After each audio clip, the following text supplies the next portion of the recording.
yellow cards and red cards. Yeah. Yellow card is a warning, Right? and when you want to kick out someone, you show them. Like this. That's true. Right?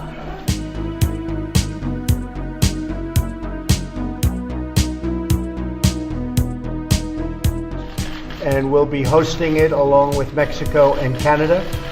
And it's a very special event. I think it's probably certainly one of the biggest and maybe the biggest sporting event in the world. Thank Gianni Infantino for being here. He's the president of FIFA and a highly respected man. In fact, when my son heard he was going to be here, he said, "Dad, I'd like to meet him."